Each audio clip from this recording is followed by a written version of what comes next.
हरिओम. चिंतन. प्रवचन क्रमांक 61. एका उत्तरे सुफळ संपूर्ण.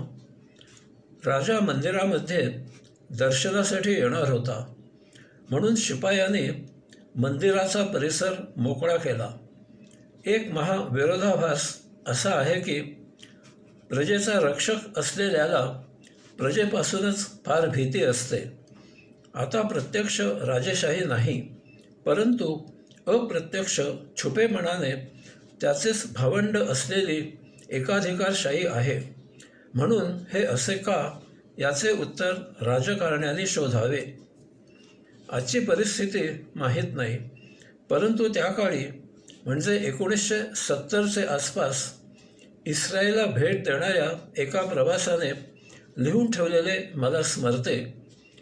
शहर दर्शनाच्या गाडीतून जाताना गाईडने चालकाला वेग कमी करायला सांगून सर्वांना फुटपाथकडे लक्ष वेधायला सांगितले आणि त्याने फुटपाथवरून सहजच एकटाच चालत जात असलेल्या एका व्यक्तीचे वर्णन केले आणि हा आमचा अमुक खात्याचा केंद्रीय मंत्री असून तो मंत्रालयात जात असल्याची माहिती दिली.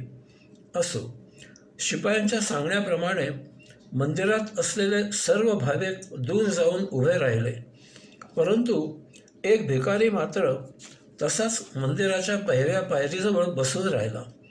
शिपायांना वाटले की बहुतेक हा गुंगा असावा. तसेही त्याच्यापासून राजाला काहीच धोका नव्हता. यामुळे शिपायांनी त्याच्याकडे दुर्लक्ष केले. थोड्या वेळातच राजा आला. दूरवरून नमस्कार करत त्याचा जय जयकार करत असलेल्या जनतेला अभिवादन करत तो मंदिरात गेला. हेही मोठे पाहण्यासारखे आहे, कारण आमच्या येथे आता एक पद्धत झाली आहे. पुढारी आला की निवडणुकीत उमेदवारीसाठी उत्सुक असलेले त्याच्या पाया पडतात. त्यावेळी हे पुढारी तिकडे लक्ष न दिल्यासारखे करत वर पाहत, चष्मा असल्यास तो सावरत किंवा दाढी अर्थात स्वतःची कुरवाळत पुढे निघून जातात. काही वेळाने दर्शनविधी आटोपून राजा मंदिराबाहेर आला आणि पुन्हा दूरवरून नमस्कार करत त्याचा जय जयकार करत असलेल्या जनतेला अभिवादन करत रथात बसून निघून गेला. लगेच भाविकांनी पुन्हा मंदिरामध्ये गर्दी केली. त्यावेळी बाळूने त्या भिकाऱ्याला म्हटले, अरे अभाग्या, तुला शिपायाने येथून दूर केले नाही. राजा आला आणि तरी तू त्याच्याकडे भीक का मागितली नाहीस? त्यावर तो भिकारी म्हणाला, राजा मंदिरात जाताना माझे हे खपाटीला गेलेले पोट, जरा जर्जर झालेला देह, 4-3 चिंध्या कशातरी गुंडाळून राखलेली लज्जा, माझा काकुळतेला असलेला दीनवाणा चेहरा, समोर असलेला तुटका बाडगा, अशा विविधांगाने मी भीक मागूनही जर काही उपयोग झाला नाही, तर मंदिरातून राजा बाहेर आल्यावर पुन्हा तोंड वेंगाळूनही काही उपयोग होणार नाही, असे समजून मी भीक मागितली नाही. बाळू अंतर्मुख झाला आणि तेथून पुढे दररोज देवासमोर ठेवायचे नाणे त्या वाडग्यात ठेवायचे असा निश्चय करून त्याने त्या वाडग्यात नाणे ठेवले आणि मग देवदर्शनाला गेला. श्रोतेहो, आपल्यापैकी 99% जास्त जणांचे ते असेच आहे. समोर सुस्पष्टपणे आपल्याला जे दिसत आहे, जे आपल्या नित्य अनुभवाला येत आहे, आपण जे नित्यदिनी सोसत आहोत, असे असूनही त्याची आपण जराही दखल घेत नाही. तसे पाहता आपल्यापैकी 99% जास्त जणांचे हे एकमुखी प्रश्न आहेत आणि 99% जास्त जणांचे याला एकमेव उत्तर आहे. आपण जर कोणाही मानवाला विचारले तर 99% जास्त लोकांजवळ प्रश्नोत्तर संवाद असा होईल. 1. प्रश्न, आपल्याला दुःख आहे का? उत्तर, हो आहे. 2. प्रश्न, दुःख शारीरिक, मानसिक किंवा अन्य प्रकारचे आहे का? उत्तर, दुःख कोणत्याही प्रकारचे असले तरी शेवटी दुःख शारीरिक, मानसिक असे सीमित होते. 3. प्रश्न, या दुःखांना कोणत्या प्रकारची कारणे आहेत? उत्तर: दुःखांना अनेक प्रकारची कारणे आहेत, परंतु शेवटी ही सर्व कारणे मन आणि माया यांच्यापाशी सीमित होतात. 4. प्रश्न: आपण दुःखामधून बाहेर येण्यासाठी काय केले? उत्तर: दुःखापासून दूर होण्यासाठी आम्ही दुःख घालवण्याचा प्रयत्न केला. दुःख गेले नाही. दुःखाच्या विरुद्ध असलेल्या सुखाचा हर प्रकारे शोध घेतला. सुख सापडले, परंतु असे सुख कायम टिकले नाही आणि त्यामुळे पुन्हा दुःख उभे राहिले. 5. प्रश्न: आपल्याला आनंदात राहायला आवडेल का? उत्तर: निश्चितच आवडेल. येथे 99% जास्त लोकांचा विचार केला आहे, कारण याला अध्यात्माची यात्रा करणारे अपवाद आहेत. तसेच विकलांग, मूर्ख, पढतमूर्ख, दीडशाणे यांचा विचार केलेला नाही. सर्वसाधारणपणे जगण्याचा विचार करणाऱ्यांबद्दल आपण यावर उत्तर शोधण्याचा प्रयत्न करणार आहोत. या अशा प्रश्नोत्तरांचा विचार करता याला एकमेव जे उत्तर आहे त्याचा आपण मागोवा घेऊ. आपल्या या मूलभूत प्रश्नांचा विचार करता आपण आपल्याला दुःख देणाऱ्या गोष्टींचा विचार करायला पाहिजे. त्यांची कारणे शोधून ती नष्ट करायला पाहिजेत. तरच आपले दुःखापासून सुटका होईल आणि मग आपोआपच याचा परिणाम म्हणून आपण आनंदात जीवन जगू. आपण दुःखमूळ आहोत, कारण आपण प्रत्येक जन्मी आपल्या संचितात नसलेले, देह जीवित ठेवायला अनावश्यक असलेले, अनेक वेळा काहीही कारण नसताना उपभोग घेत असतो. यामुळे याचे संचित साचते आणि ते उपभोगून संपवण्यासाठी आपल्याला पुनर्जन्म घ्यावा लागतो. अशा प्रकारे आपल्या पुनर्जन्माचे मूळ कारण संचित हे आहे आणि याच कारणाने आपल्याला दुःख होत असते. कारण अशा प्रकारचे उपभोग घेणे आपल्या देहाकडून अपेक्षित नाही. आपल्याला या जन्मेचा देह फक्त गतसंचित संपवण्यासाठी आणि देह जीवित राहण्यासाठी आवश्यक असे उपभोग घेण्यासाठी आहे. या जन्मी आपण याशिवाय अन्य उपभोग घ्यायचे नाहीत, तरच आपण आनंदात जीवन जगतो. याचबरोबर आपण अज्ञानाने दुःखापासून सुटका करून घ्यायला सुखाचा शोध घेतो. सुख केवळ देह जीवित राहून मिळत नाही. त्यासाठी आपल्याला अनावश्यक उपभोग घ्यावे लागतात. केवळ मौज मजा चंगळ यासाठी उपभोग घ्यावे लागतात. अशा उपभोगांसाठी अमाप धन लागतं. ते योगिक आत्मिक सरळ मार्गाने मिळत नाही. मग अशा कुकर्मामुळे संचित साचते. आपले संचित साचायला मन आणि माया ही प्रामुख्याने 2 कारणे आहेत. देह चैतन्यामुळे सजीव असल्यासारखा वाटतो. वास्तवात तो कायमस्वरूपी मढे निर्जीव शव आहे. यामुळे देह त्याचा तो काहीही करत नाही, करूही शकत नाही. याचा अर्थ या देहाला मन आणि माया नाचवत असतात. मन आणि माया नाचवतात कारण देहामध्ये चैतन्य आहे. आता जर आपण देह स्थिर, स्थित, अचल, निचळ, मौन केला तर आपोआपच चैतन्यसुद्धा स्थिर, स्थित, अचल, निचळ होईल. म्हणजे देहांतर्गत सर्व व्यापार सुरू राहतील. यामुळे देह जीवित राहील, परंतु बाह्य हालचालींसाठी चैतन्य उपलब्ध असणार नाही. मग त्या हालचाली दुःख किंवा सुख देण्यासाठी कशाही असल्या तरी त्याचा आपल्या देहावर काहीही परिणाम होणार नाही. अशा प्रकारे बाह्यभागी चैतन्य सक्रिय नसल्यामुळे आपला देह बाह्य उपभोग घ्यायला उपलब्ध नसतो.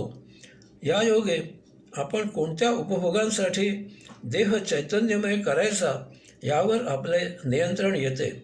येथे माया कितीही आकर्षित करत राहिली, मन कितीही उपभोगांसाठी उद्युक्त करत राहिले, तरीही आपल्या देहाकडून काहीही हालचाल होणार नाही.